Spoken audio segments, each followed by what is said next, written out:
जी दोस्तों, doctor Akhtar Hussain Sandhu, columnist, daily Nawai Waqt Islamabad. आज जिस मौजू पे बात करनी है, इंटरफेथ हारमनी, हमारी सोसाइटी में जिस तरह अदम बर्दाश्त हमें नज़र आती है और आए दिन कोई ना कोई मज़हब की बुनियाद के ऊपर, फ़िरके की बुनियाद के ऊपर किलिंग होती है, उसके लिहाज से पाकिस्तान की मुल्क के अंदर भी और मुल्क के बाहर भी बैनुल-अक़वामी सतह पे बहुत बदनामी होती है।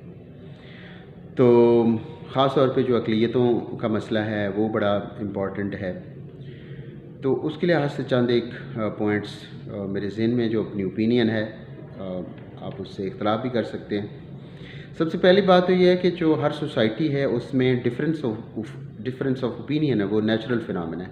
ये हो ही नहीं सकता कि कोई ऐसी सोसाइटी हो जिसमें इंसान पाए जाते हों और उनकी ओपिनियन एक ही हो। एक घर में जब आप लोगों के बच्चे होते हैं, उनकी ओपिनियन भी एक नहीं होती। ये इंसान में खुदा ताला की ज़ात ने तख्लीकियत रख दी है कि वो कुछ चीज़ों को तख्लीक करता है, वो नई अगर ये चीज़ ना होती तो इंसान गारों में ही पड़ा रहता, उसके ज़हन में नहीं आता कि ज़िंदगी को कैसे बेहतर बनाया जा सकता है, कैसे रिफ़ाइनमेंट की जा सकती। तो ये तख्लीकियत जो है वो इतनी इंसान में ज़्यादा है कि वो सम टाइम डिफाइंड हो जाता है, नबूवत के दावे करता है, खुदा होने के दावे करता है और पता नहीं क्या क्या वो अपने आप को।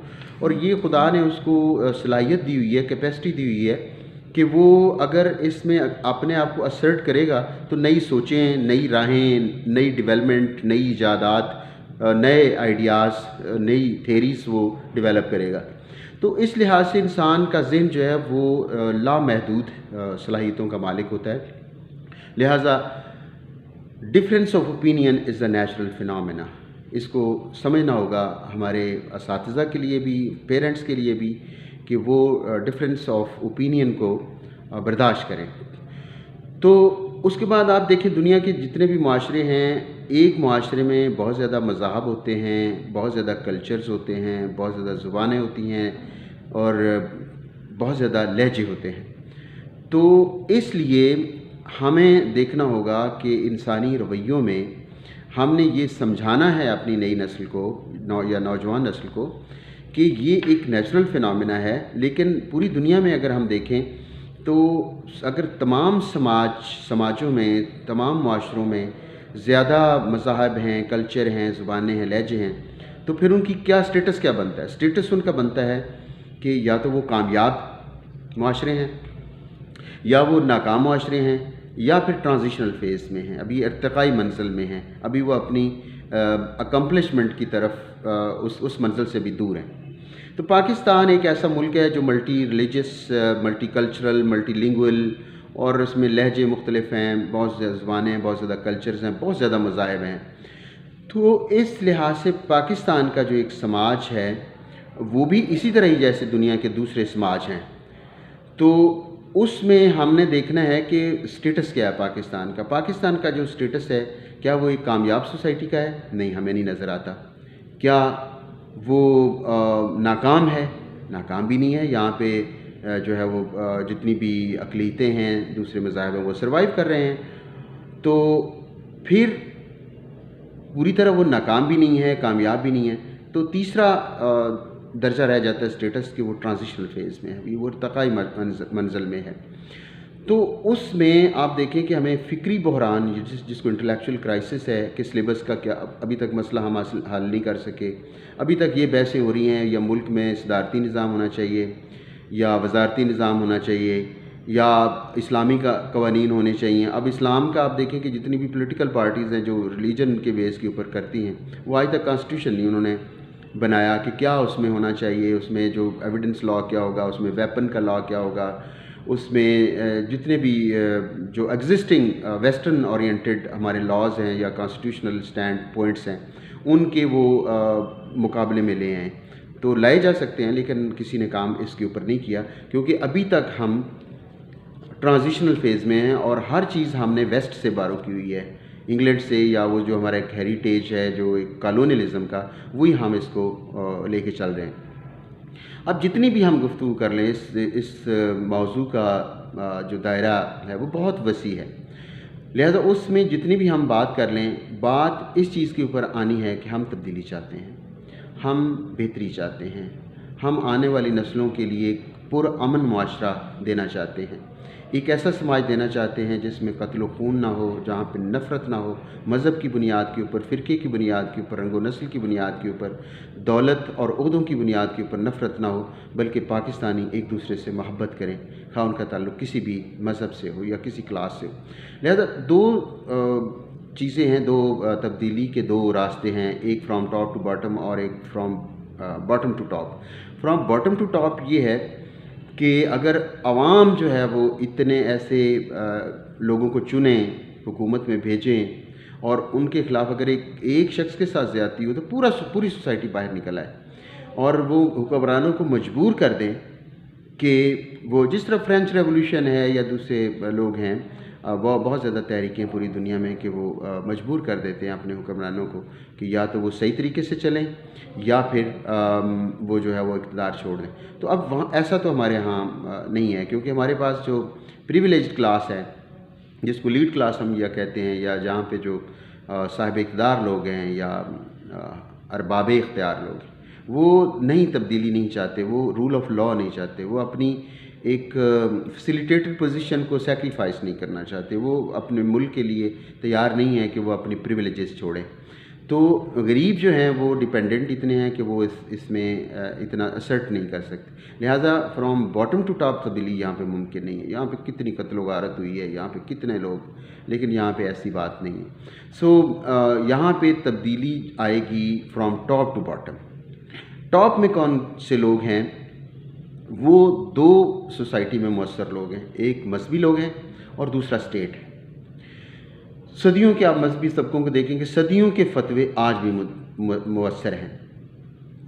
और आप देखें कि अगर मेरे ख्याल 5% से भी कम होगा, जो pillar of Islam are same, और इंसानियत के पिलर्स भी सेम हैं। सारे जितने भी मज़ाहब हैं, जितने भी जो इवन जो लादीन हैं, उनके लिहाज से भी जो पिलर ऑफ ह्यूमैनिटी है या ह्यूमनिज़म वो सेम है। और उसके बाद अगर मुसलमानों में देखें तो उनके जितने भी फ़िरके हैं, वो जो पिलर्स ऑफ इस्लाम हैं उनके वो सेम हैं, लेकिन जो उनके बाद में आने वाले लोगों ने इंटरप्रिटेशन की है, तशरीहात की हैं, वो उनके ऊपर चल रहे हैं, उनके फतवों के ऊपर चल रहे हैं। अब ये है कि जो वायलेंस का है, जिसमें तशद्दुद है, तअस्सुब है, नफ़रत है कि फ़लाँ काफ़िर है, फ़लाँ के साथ रिश्तेदारी करना गुनाह है, फ़लाँ के साथ खाना खाना गुनाह है, फ़लाँ की जो, तो उसमें मस्जिदों, फ़लाँ की मस्जिद में जाना गुनाह, फ़लाँ की जो महफ़िल में जाना गुनाह है। तो ये इस तरह के फ़तवे जो हैं वो मेरे ख्याल 5% से भी कम हुए। क्या हम जितने भी उलमा हैं अपनी आने वाली नस्लों के लिए तैयार हैं कि वो जो 5% से भी कम लिटरेचर है हमारा नफ़रत की बुनियाद के ऊपर, उसको सरेंडर करने के लिए, हमेशा के लिए उसको डिसओन करने के लिए हम तैयार हो जाएं, क्योंकि पिलर्स ऑफ इस्लाम सेम है।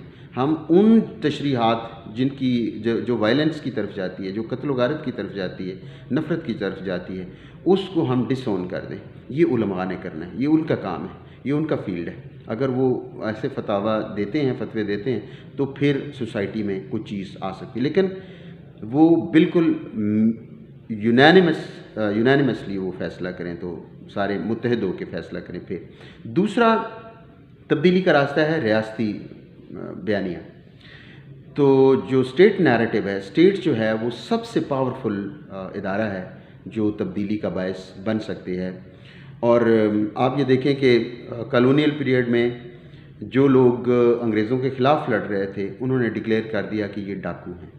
उसमें मलंगी डाकू पंजाब में भरे पड़े हैं, ऐसे बबर अकालीस हैं, उसके बाद गदराइट्स हैं, उसके बाद कूका मूवमेंट है, उधम सिंह हैं, मदन लाल ढींगरा हैं, भगत सिंह, बहुत ज़्यादा लोग हैं जो है ना वो अहमद शहीद खरल हैं, तो मुराद फतेहान, बहुत ज़्यादा नाम है। और मलंगी डाकू हैं, निज़ाम डाकू, इनको उन्होंने डाकू या गद्दार करार दिया। तो आज भी आप देखें कि उनकी फ़िल्में भी बनी बाद में, और उनके नाम के साथ जो है वो मलंगी डाकू, निज़ाम डाकू, इस तरह के डाकू के नाम से जो है वो मशहूर है, क्योंकि स्टेट नैरेटिव था। जितने भी महकमे हैं, जितने भी इदारे हैं, वो स्टेट के हाथ में होते हैं, इसलिए जो उन्होंने डिक्लेयर करना है उसी तरह होना है। आप देखें, पहले हम कहते थे कि जो जितने भी तालिबान इस्लाम के नाम के ऊपर, रिलीजन के नाम के ऊपर तहरीकें चलाएगी स्टेट ने, तो सारे लोग उस तरफ हो गए। اور اس کے بعد ڈکلیئر کر دیا گیا سب سے پہلے پاکستان. تو آپ جو ہے وہ اس کا مطلب ہے کہ ہمارا ملک زیادہ امپورٹنٹ ہے. تو اس لحاظ سے ہم نے افغانستان میں جو جتنے بھی ایلیمنٹس ہیں جن کو ہم نے پہلے مذہبی ڈکلیئر کیا تھا ان کو ہم نے ڈس اون کر دیا. تو اسٹیٹ کا نیریٹو جو ہے وہ ہمیشہ کامیاب ہوتا ہے. تو نتیجہ اس بات کی اس گفتگو کا یہ ہم نکال رہے ہیں کہ پاکستان میں خوبصورت تبدیلی آ سکتی ہے اگر مذہبی طبقہ اپنے وائلنس کا جو لٹریچر ہے اس سے ڈس اون کر دیں. اور دوسرا یہ ہے کہ ریاست اس چیز کا رول آف لا کو انشور کر دے. اب مذہبی طبقہ اور دو طبقے جو ہم نے جو ٹاپ کے نکالے ہیں اس میں سے بھی جو اسرٹیو ہے وہ ریاست ہے جو اسٹیٹ ہے. اسٹیٹ اگر چاہے تو وہ ایسے لٹریچر کو بین کر سکتی ہے اور مذہبی طبقے کے اوپر بھی وہ اپنا انفلوئنس قائم کر سکتی ہے. تو جو مؤثر ترین طبقہ ہے وہ اسٹیٹ وہ ریاست ہے. لہٰذا تبدیلی ملک میں ضروری ہے اور اداروں کو جو اسٹیٹ کا ایک حصہ ہوتے ہیں وہ اگر وہ رول آف لا کو انشور کر دیں.